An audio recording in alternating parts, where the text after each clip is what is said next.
Assalamualaikum warahmatullahi wabarakatuh. Perkenalkan, saya Putri Widya Permati dengan NIM D1A020198.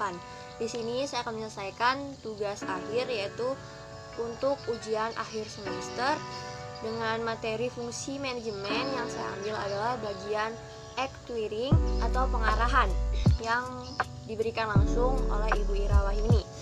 Yang pertama yaitu adalah pengertian actuating atau pengarahan dalam manajemen. Pengarahan atau actuating adalah sebuah kegiatan memberikan sejumlah instruksi, perintah maupun petunjuk dari seseorang manajer kepada bawahannya dalam melaksanakan pekerjaan sesuai dengan perencanaannya. Pengarahan sering disebut sebagai fungsi actuating atau menggerakkan, atau juga fungsi directing, mengarahkan, yang artinya adalah kegiatan mengarahkan semua anggota agar mau bekerja sama secara efektif dan efisien untuk mewujudkan tujuan dari organisasi yang berpedoman pada perencanaan atau planning dan pengorganisasian atau organizing. Yang kedua ada pentingnya fungsi actuating atau pengarahan dalam manajemen.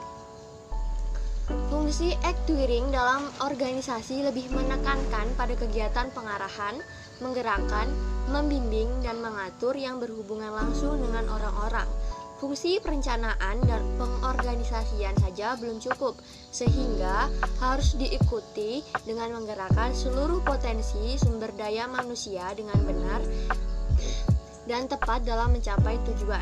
Semua sumber daya manusia yang ada harus dioptimalkan dengan tepat, di mana harus bekerja sesuai dengan tugas, fungsi, dan perannya masing-masing yang berpedoman dari rencana dalam mencapai visi, misi, dan program kerja organisasi. Yang ketiga ada tujuan fungsi actuating atau pengarahan dalam manajemen. Pada dasarnya, tujuan utama dari fungsi pengarahan atau actuating adalah untuk mencapai target dan tujuan dari sistem manajemen yang sesuai dengan perencanaan yang telah ditetapkan dan dilaksanakan dengan cara yang benar dan tepat. Namun, secara luas, ada banyak sekali manfaat dan tujuan yang diperoleh dari penerapan fungsi actuating dalam manajemen, antara lain memprakarsai aksi sebagai alat motivasi, mengintegrasikan upaya, menyediakan stability dan efisiensi sumber daya. Lalu selanjutnya ada faktor pendukung fungsi actuating atau pengarahan dalam manajemen. Beberapa faktor yang dibutuhkan dalam fungsi actuating adalah sebagai berikut. Yang pertama ada kepemimpinan atau leadership. Kepemimpinan adalah sebuah kemampuan yang ada dalam diri seseorang untuk mempengaruhi atau membantu sejumlah orang lain agar berusaha dengan ikhlas untuk mencapai tujuan bersama. Yang kedua ada sifat dan moral. Sikap adalah suatu cara seseorang dalam memandang hidup, suatu cara berpikir, berperasaan, serta bertindak.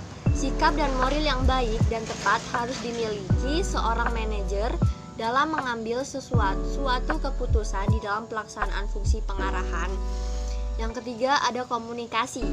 Komunikasi merupakan komponen penting dalam organisasi, baik antara atasan dengan bawahan, atasan dengan atasan, maupun bawahan dengan bawahan. Terciptanya komunikasi yang baik di antara mereka dalam organisasi, maka akan mensukseskan fungsi pengarahan untuk mencapai tujuan. Ada 4 fungsi komunikasi di dalam sebuah perusahaan atau organisasi, yaitu memberikan perintah kepada bawahan, memberikan laporan bawahan kepada atasan, menyampaikan pesan dan berita serta informasi mendukung, dan memberikan saran atau nasihat. Yang kelima adalah perangsang. Insentif adalah daya perangsang yang mampu menimbulkan seseorang bertindak untuk menyelesaikan sesuatu. Untuk mewujudkan fungsi pengarahan yang berjalan sesuai dengan rencana, intensif cukup diperlukan agar setiap karyawan termotivasi dan bekerja dengan maksimal. Mungkin hanya itu yang bisa saya sampaikan. Kurang lebihnya saya mohon maaf. Sekian dari saya. Wassalamualaikum warahmatullahi wabarakatuh.